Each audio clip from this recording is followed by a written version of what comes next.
This is Mark G. Abolitionist on the air with you at KEXU 96.1 FM LP Revolution Radio, where we explore the connection between imperial war and incarceration.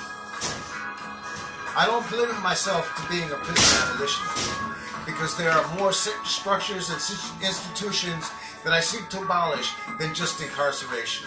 For example, white supremacy and racism, male supremacy and patriarchy, class supremacy and wage oppression, and imperial war. Yes, imperial war is an institution of the American empire. Let me be very clear.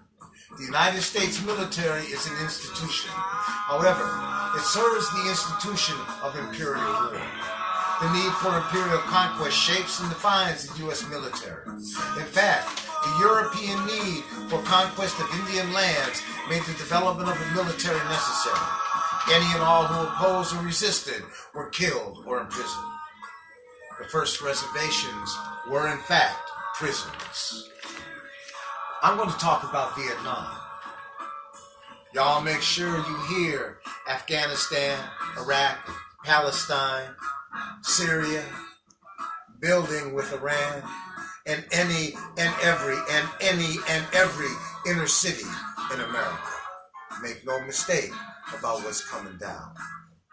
He was a 9 or 10-year-old boy begging for food on the side of the road like hundreds of others. I was riding shotgun in the truck. I was the one with the gun. The driver crushed his skull with a can of sea rations. In the 80s, on up into the 90s, he's a 9 or 10-year-old boy standing lookout on the corner. And when the shooting car comes around the corner to take out the store, he gets splattered on the floor.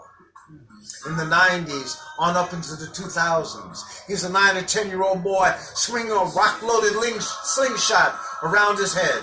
And when he looses his rock missiles to fly and shatter against the armor of an American-made tank that belches forth a round that blows him beyond the thin blue line that surrounds and divides and separates our communities.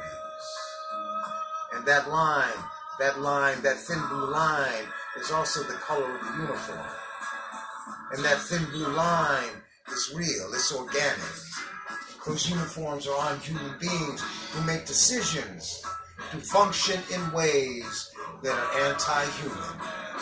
I know that's a hard line sometimes and people have difficulty grasping these things. But I want you to think about Palestine. Has anyone thought about Palestine? Palestine, the area of Palestine called Gaza, the largest open-air prison in the world. Open-air prison in the world. America, pay attention. It's coming here. What's going to happen to all the people who are displaced from our cities, from our towns, from our villages, with this phenomenon we call gentrification, pushed out to the fringes, pushed out to the frontier? They're creating a frontier. Capitalism must always have frontiers. They are creating their frontier. Must pay attention, must pay attention. Ain't no problem to throw a cyclone fence up around a community. Ain't no problem to patrol that cyclone fence with a drone, an armed drone. Ain't no problem. They can do it now. They just ain't figured out how to make money at it yet. Oh, maybe I'm getting a little bit beyond. I'm going to pull myself back. All right? I'm going to tell y'all this is Mark G. Abolitionist. I'm a member of All of Us Are None. I want y'all to know, I want y'all to join with me, All of Us Are None, Prisoners of Conscience Committee, and umbrella grouping of formerly incarcerated people. And we say, what's the call? Free them all. Now that's call and response, y'all. Now that y'all know that, and you know the call and you know the response, I want you to join in with me, all right? And I really want to hear y'all, so you got to be real loud, because this voice got to carry. Our voices are our most important and most powerful weapon.